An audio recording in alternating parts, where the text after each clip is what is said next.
کریم نبی عظیم سید المرسلین خاتم النبیین امام الانبیاء خاتم الانبیاء جناب محمد مصطفیٰ صلی اللہ علیہ وآلہ وسلم کی بارگاہ مبارک میں ہدیہ درود و سلام پیش کرنے کے بعد سامعین مکرم قرآن مجید کے ترتیب وار سلسلہ تفسیر میں آج ہم 8ویں سپارے سے سورہ اعراف کی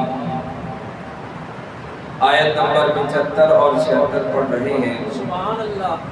رب کائنات کی بارگاہ لم یزل و متعال میں دست بستہ دعا ہے رب العالمین ہم سب کو سننے اور سنانے کے بعد اعمال خیر کی توفیق عنایت فرمائے۔ سورہ اعراف 8ویں سپارے میں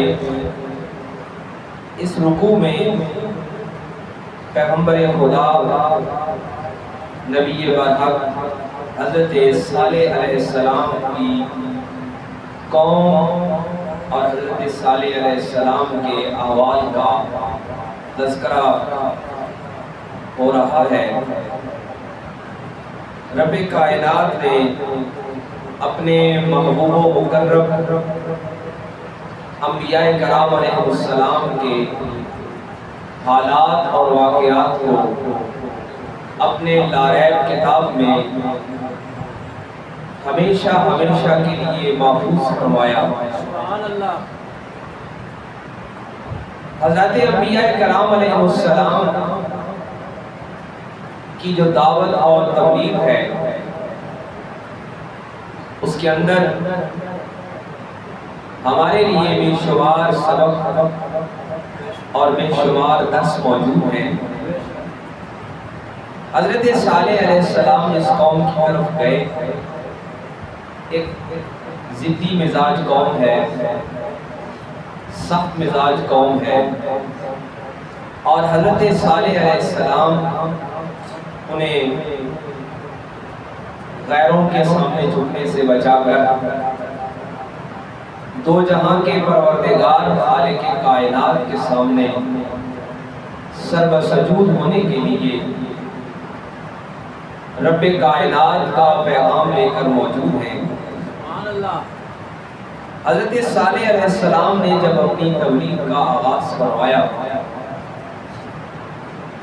تو جس طرح زمانے کا دستور ہے قوم کے سردار سامنے آ گئے۔ قال الملأ الذين استكبروا من قومه، رب کے کلام کے الفاظ دیکھیے، یہ بھی ہماری انسانوں کی بنائی ہوئی معاشرت کی ایک تصویر پیش کر رہی ہے کہ معاشرے کا یہ جو طور طریقہ ہے یہ نیا نہیں ہے کہ ایک کمزور اور مضبوط ہونے کا تصور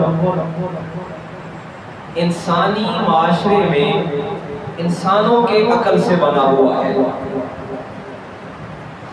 کہ انسان آج کے دور میں ہم مثال لیں اگر تو آج جس کو ہم معاشرے میں کمزور قرار دیتے ہیں اور آج جسے ہم مضبوط قرار دیتے ہیں، ظاہر ہے ہمارا پیمانہ کیا ہوگا کہ ہمارا پیمانہ یا تو دولت سے ہوگا یا ہمارا پیمانہ اس کے محلات اور مکانات سے ہوگا یا ہماری جو پیمائش ہے وہ اس کے لباس سے ہوگی یا ہم اس کے غلہ اناج کو دیکھیں گے، اس کے مال و متاع کو دیکھیں گے، یا ہم انسانوں کی جو فرق ہے پیمائش ہے وہ ان کے کسی منصب سے کریں گے۔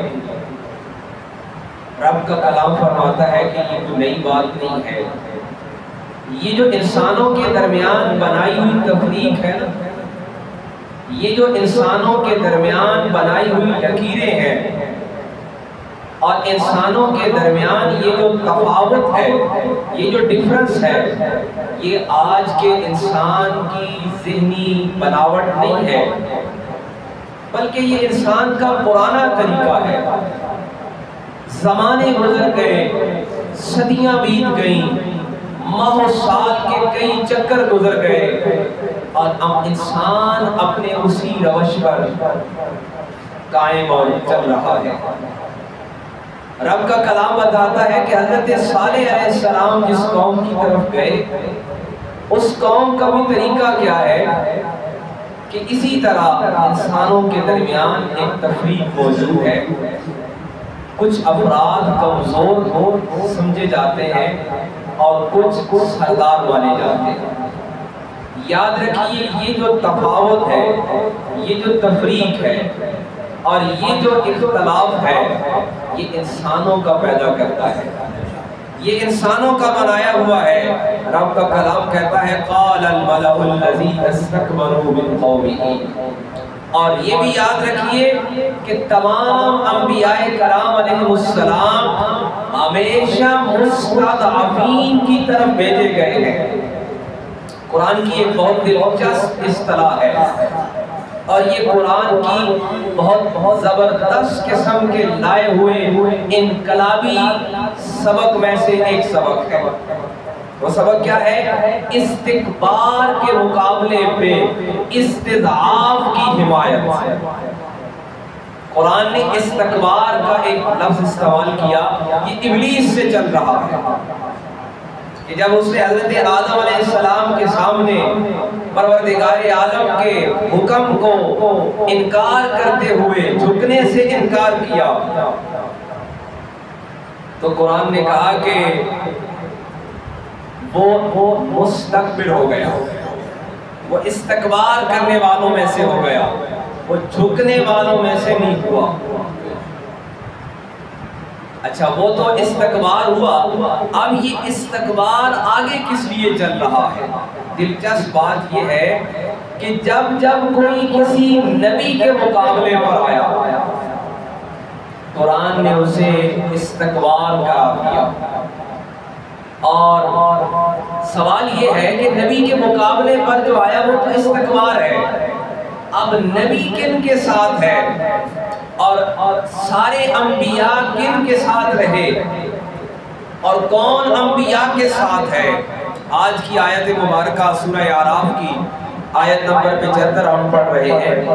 رب کا کلام فرماتا ہے قال الملأ الذین استکبروا، قوم کے سرداروں نے جو استکبار میں سے تھے، انہوں نے کیا کیا؟ من قومہ للذین استضعفوا، انہوں نے ضعیفوں سے کہا، استضعاف سے کہا، لمن آمن منہم اتعلمون، یہ جو کہہ رہے ہیں حضرت صالح علیہ السلام کہ آؤ خالق کائنات کو سجدہ کرو، آؤ وحدہ اللہ شریک کے سامنے جھک جاؤ، یہ باتیں تمہارے لیے۔ میں نے عرض کیا کہ استکبار ہمیشہ انبیاء کے مقابلے پر رہا ہے، ابلیس سے لے کر ابو جہل تک 1,24,000 انبیاء کے مقابلے پر جو رہے وہ استکبار ہیں، اور انبیاء کے ساتھ جو رہے وہ استضعاف ہیں۔ استضعاف کسے کہتے ہیں؟ معنی کے طور پر لغت میں، زبان میں کمزور کو کہتے ہیں، یعنی جو زمانے کی نظر میں کمزور ہے، جو زمانے کی نظر میں ضعیف ہیں، وہ انبیاء کے ساتھ ہیں۔ اور انبیاء کن کے ساتھ ہیں؟ جو زمانے کی نظر میں، جو انسانوں کی پیمائش میں اور انسانوں کی عقل کے مطابق جو کمزور ہیں، اللہ کے نبی ان کے ساتھ ہیں، اللہ کے نبی ان کے ساتھ ہیں۔ اب قرآن نے ہمیں حضرت صالح علیہ السلام کی قوم کی مثال دی۔ اب اس کو مزید آسان کرنے کے لیے اپنے آقا و مولا جناب خاتم النبیین صلی اللہ علیہ وآلہ وسلم کی سیرت مبارکہ کی طرف نظر کرتے ہیں تو پتہ چلتا ہے کہ سرداران الگ ہیں اور جناب سیدنا سلمان غلام ہے، جناب سیدنا عمار بن یاسر غلام ہے، جناب سیدنا صہیب بن سنان رومی غلام ہے، جناب سیدنا ابو ذر غفاری غلام ہے، جناب سیدنا بلال رضی اللہ عنہما یہ کون لوگ ہیں؟ یہ غلام ہیں۔ زمانے نے کہا کہ یہ ضعیف ہیں، یہ کمزور ہیں۔ میں نے عرض کیا کہ انسانی طور طریقے کیا ہیں اور انسانوں کی بنائی ہوئی معاشرے کی تقسیم کیا ہے کہ ہمارا کمزور اور ہمارا مضبوط قرار دینا یہ ہماری پیمائش ہے۔ ہماری پیمائش کہاں سے ہے؟ آج بھی اور آج سے پہلے بھی، صدیوں پہلے بھی، زمانے پہلے بھی انسانوں کی پیمائش کیا ہے کہ ہم لوگوں کے مکانات دیکھ کر کہتے ہیں یہ بڑے مضبوط لوگ ہیں، ہم لوگوں کے مال و دولت کو دیکھ کر قرار دیتے ہیں کہ یہ بڑے مضبوط لوگ ہیں، ہم لوگوں کے منصب کو دیکھ کر قرار دیتے ہیں کہ یہ بڑے مضبوط لوگ ہیں۔ رب کا کلام کہتا ہے کہ دیکھو یہ تمہاری تقسیم ہے، یہ تمہاری بناوٹ ہے، یہ جو ہے یہ قرآن کی نظر میں استکبار ہے۔ اور اسی کے لیے قرآن نے کئی جگہ پہ دوسرا لفظ استعمال فرمایا طاغوت، دوسرا لفظ اس کے لیے استعمال فرمایا من الشیطان طاغوت، کہ ایک اور اس کے لیے جو اصطلاح ہے وہ طاغوت ہے، استکبار ہے۔ اور اس کے مقابلے پر حضرات انبیاء کرام علیہ السلام جو رب کے چنیدہ ہیں، جو رب کے محبوب ہیں، جو رب کے مقرب ہیں اور پروردگار کی طرف سے انسانوں کی بھلائی کے لیے بھیجے گئے ہیں، وہ کن کے ساتھ ہیں؟ حضرت صالح علیہ السلام کی قوم کے سردار کیا کہتے ہیں؟ سردار خود یہ کہتے ہیں۔ اور جیسے آقا کریم امام الانبیاء صلی اللہ علیہ وآلہ وسلم جن کے لیے رب کے کلام نے ہمیں بتایا کہ حریص علیکم بالمؤمنین، کہ جو مومنوں کے لیے حریص ہیں، جو مومنوں کے لیے حریص ہیں، ان کے لیے بھی سردار کیا کہتے ہیں کہ یہ دیکھیں یہ دین لائے ہیں، یہ نیا پیغام لائے ہیں، اور ان کے ساتھ کون ہے؟ ان کے ساتھ تو بلال ہے، ان کے ساتھ تو ابو ذر ہے، ان کے ساتھ تو سلمان ہے، ان کے ساتھ تو صہیب ہے، ان کے ساتھ تو عمار بن یاسر ہے۔ ان ساروں کا گھر نہیں ہے، ان ساروں کے پاس مکان نہیں ہے، ان ساروں کے پاس تو درہم و دینار نہیں ہے، ان ساروں کے پاس تو پراپرٹی نہیں ہے، ان کے پاس تو پہننے کا لباس نہیں ہے، ان کے پاس تو غلہ اناج نہیں ہے۔ قرآن کے اب الفاظ دیکھیے، سورہ اعراف کی آیت، قال الملأ الذین استکبروا من قومہ، سردار خود کہتے ہیں للذین استضعفوا لمن آمن منہم، تم ایمان لے آؤ ان پر۔ اور آقا کریم علیہ السلام اس لیے فرماتے ہیں کہ میں غریبوں میں بھیجا گیا ہوں، میں کمزوروں میں بھیجا گیا ہوں اور کمزوروں میں اٹھایا گیا ہوں۔ لمن آمن منہم اتعلمون ان صالحا مرسل من ربہ، اور رب فرماتا ہے کہ ہم نے اسی لیے حضرت صالح علیہ السلام کی طرف جو بھیجے ہیں وہ ضعیفوں میں بھیجے ہیں اور مستضعفین ہی ان پر ایمان لانے والے ہیں۔ ان صالحا مرسل من ربی، اور رب کی طرف سے جو پیغام لائے ہیں حضرت صالح علیہ السلام، اس پر ایمان لانے والے ضعیف لوگ ہیں، مستضعفین ہیں، جن کو زمانے نے کمزور قرار دیا، جن کو زمانے کے سرداروں نے ضعیف قرار دیا، ناتوان قرار دیا۔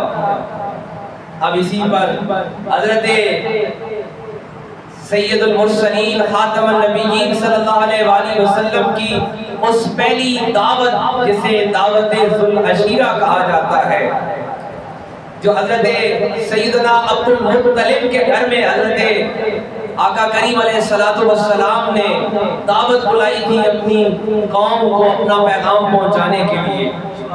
اس دعوت کا احوال یہ تھا کہ گھر حضرت عبد المطلب کا تھا اور آقا کریم علیہ السلام نے اپنے بنی ہاشم خاندان کو کھانے کی دعوت دی اور کھانے کی دعوت پر اپنا پیغام سنایا کہ میں اللہ کا نبی ہوں. جانتے ہیں وہاں کیا ہوا؟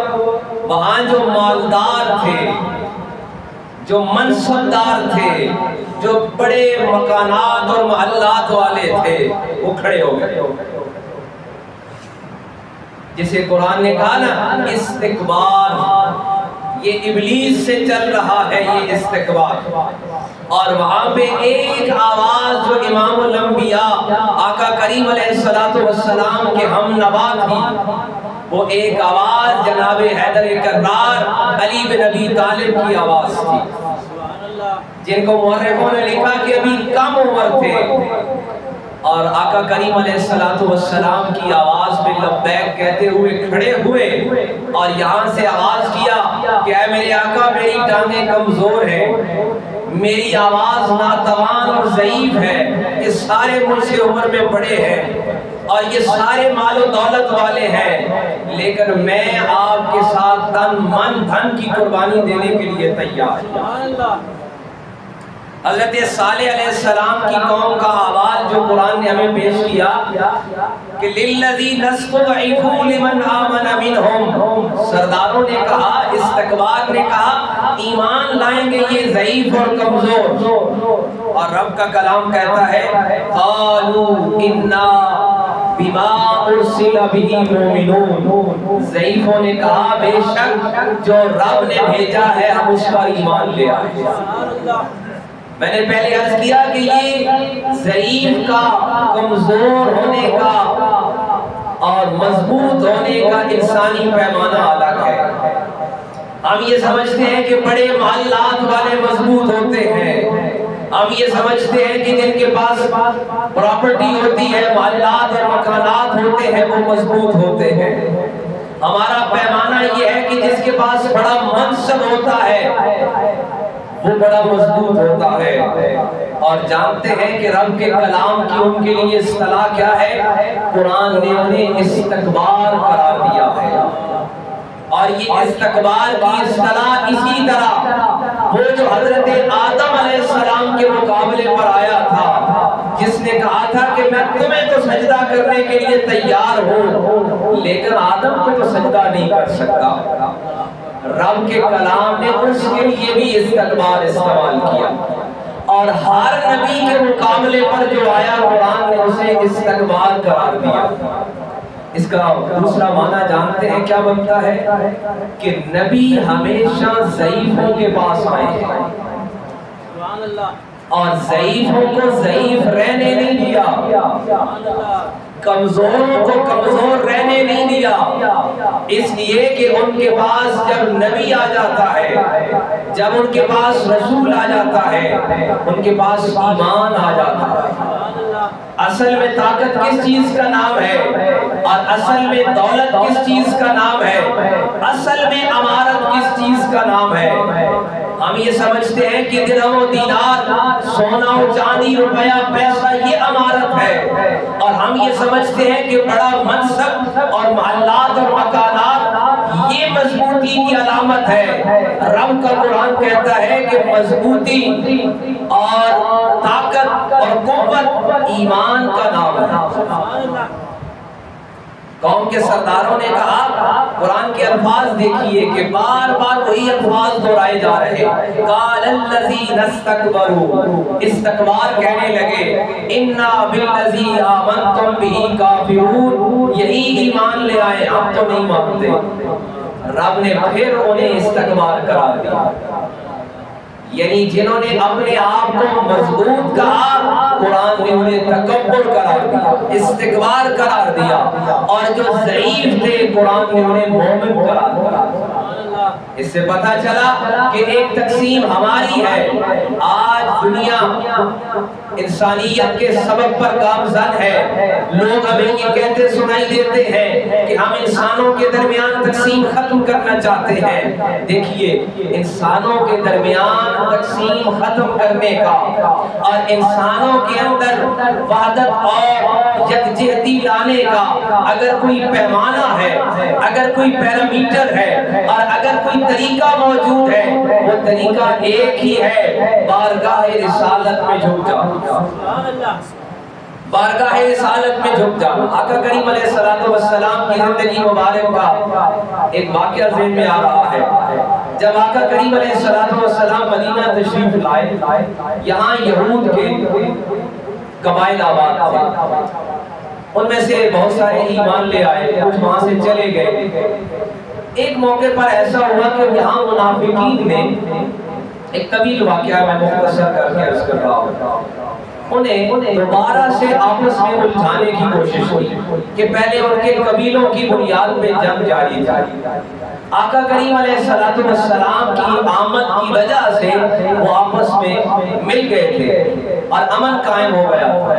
ایک مرتبہ ایسے ہوا کہ دوبارہ سے کسی پانی کے کنویں پر کسی منافق نے دوبارہ سے وہی انہیں شے دلائی کہ تم فلاں قبیلے سے تھے، یہ فلاں قبیلے سے تھا، یہ دیکھو تمہارے پاس مکہ سے آئے مہاجر، اور یہ دیکھو یہ فلاں چیزیں مل گئی، فلاں مل گئی، ایسی کوئی شے دلائی۔ وہی جو انسانی جبلت ہے، انسانی نیچر ہے، انسانی فطرت ہے، دوبارہ سے اپنے اسی پہ مائل ہوئے۔ وہاں آقا کریم علیہ السلام کو خبر ہوئی، آقا وہاں تشریف لائے اور فرمایا کہ میں ضعیفوں کے پاس بھیجا گیا اور یہ جو تمہارا خاندانی تفاوت اور تکبر ہے نا، میں اس کو ختم کرنے کے لیے بھیجا گیا، اور میں تمہیں شرم دلا رہا ہوں کہ کیا تم دوبارہ اپنے اسی خاندانی چکر میں پڑ رہے ہو۔ ایمان ملنے کے بعد یہ جو تفاوت اور تکبر اور تقسیم ہے، اس کو ختم ہونا چاہیے۔ قرآن نے ایک اور تقسیم بتائی کہ تقسیم ایک انسانی ہے اور ایک رب کے ہاں تقسیم ہے۔ ایک انسانوں کی بنائی ہوئی تقسیم ہے اور ہماری تقسیم ظاہری تقسیم ہے۔ ہم روپیہ دیکھ کر، گھر دیکھ کر، منصب دیکھ کر، دولت دیکھ کر ہم کہتے ہیں یہ بڑا مضبوط ہے اور اس کے پاس نہیں ہے تو یہ بڑا کمزور ہے۔ رب فرماتا ہے ہماری تقسیم اپنی ہے، اور وہ تقسیم کیا ہے؟ انہوں نے کہا ان صالحا مرسل من ربی، یہ جو حضرت صالح لائے ہیں، یہ جو ایمان لائے ہیں، یہ جو عقیدہ لائے ہیں، یہ جو رب کا پیغام لائے ہیں، اس کو یہ ضعیف لوگ مانیں گے۔ قالوا انا بما ارسل به مؤمنون، تو ضعیفوں نے کہا کہ ہم ایمان لے آئے۔ یعنی استکبار کے مقابلے پر وہ جو ضعیف ہیں، جن کے پاس امارت نہیں ہے، جن کے پاس بظاہر منصب نہیں ہے، دولت نہیں ہے، ان کو ایمان کی دولت دے۔ اسی لیے آقا کریم امام الانبیاء صلی اللہ علیہ وسلم کے غلاموں پہ جب ہم نظر کرتے ہیں تو پھر نظر آتا ہے کہ وہ بلال جو حبشہ سے غلام آیا تھا، وہ سیدنا بلال ہو گیا، اور جو فارس سے بک کے غلام سلمان آیا تھا، وہ سیدنا سلمان ہو گیا، اور جو قبیلہ غفار سے بک کر ابو ذر آیا تھا، وہ سیدنا ابو ذر ہو گیا۔ اس لیے کہ یہاں ایمان کی دولت ہے، اور یہ جو انسانی تقسیم ہے، یہ انسانی تقسیم بارگاہ رسالت میں ختم ہوتی ہے۔ تو عزیز مکرم، سورہ اعراف کی آیات مبارکہ ہمارے لیے یہ سبق لیے ہوئے ہیں کہ انسانوں میں اگر یکجہتی درکار ہے اور انسانوں کے درمیان یہ ڈسکریمنیشن اور تفاوت ختم کرنا ہے اور انسانوں کو کسی ایک محور اور مرکز پر لانا ہے، وہ محور و مرکز صرف بارگاہ رسالت ہے۔